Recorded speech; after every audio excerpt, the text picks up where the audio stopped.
While conspiracy theories are not a new phenomenon in American politics, critics of Donald Trump criticize the president for his embrace of conspiracy theories. Some are concerned that some of these unsubstantiated claims that were once left on the periphery of politics are now gaining traction and becoming mainstream beliefs.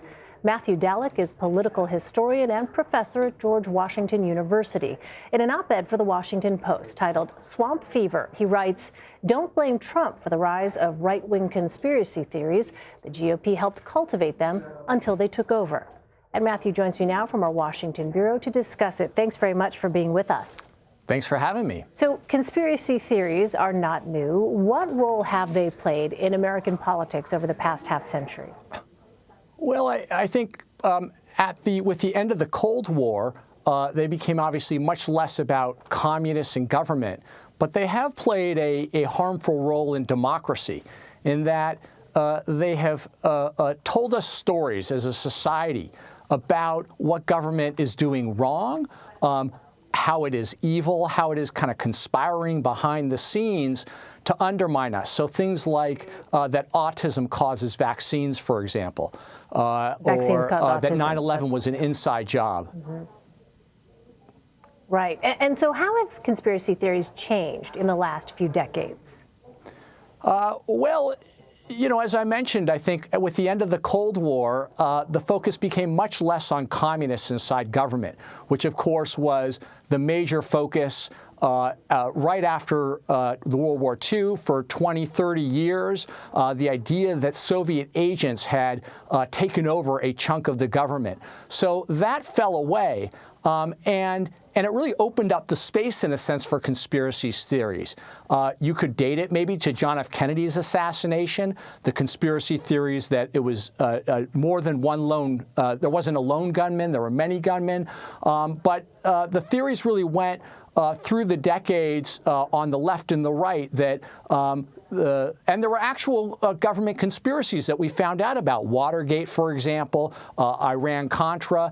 And this allowed people to look at government and say that you know, the United Nations is somehow controlling our policy, the Federal Reserve, that there are these unaccountable elites who are in power, that we are powerless in a sense, and they're not looking out for our interest.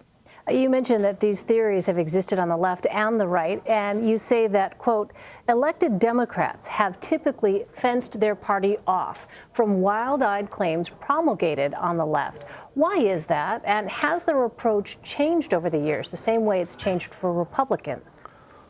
Well, I think we have to remember that the Democratic Party tends to like government. They tend to believe that government is a force for social progress and justice. And so they have very little ideological incentive to tear government down.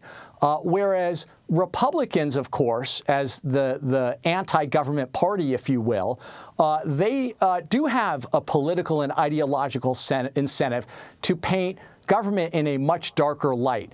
The other point I would make is that Democrats have tended to need politically to move toward the middle. Republicans, because of the way the electoral map has been, because of the way the South has gone politically to the Republicans, Democrats have not quite relied on their base as much, and their base has been different, whereas Republicans, I think, have felt freer somewhat to shore up their base and to cater to some of those conspiracy theories on the fringe without being punished politically. Well, you argue that President Trump is not responsible for the rise of right-wing conspiracy theories. But from your vantage point, from your perspective, how has he capitalized on them politically? Well, I think the first thing that I would point to is how he came to political fame in the past decade, the birther conspiracy theory. He became one of the architects or authors of that theory. He promoted it endlessly, and he got a certain level of notoriety on the far right because of that. So it really kind of catapulted him into power. More recently, since his campaign and since the election, he's been able to use conspiracies to deflect about negative stories about him or his administration, and he's been able to use conspiracies, unfounded conspiracies, to argue that, look at my enemies, they are horrible. Barack Obama spied on me. The Clintons killed Jeffrey Epstein. I mean, these things are, of course, not true, but he's been able to use these things to say, hey, there's a government conspiracy out to get me. This is all part of the establishment. They want to take me down. I think it has helped him kind of shore up his base, kept him in the low to mid 40s in terms of his approval ratings. Yet, if we step back, it's also probably made it harder for him to win a majority support of the country because he spent so much energy and time trying to cater to these, to really the extremist part of his party. Right. It's a thought-provoking piece. Matthew Dallek, thank you very much for joining us. Thanks for having me.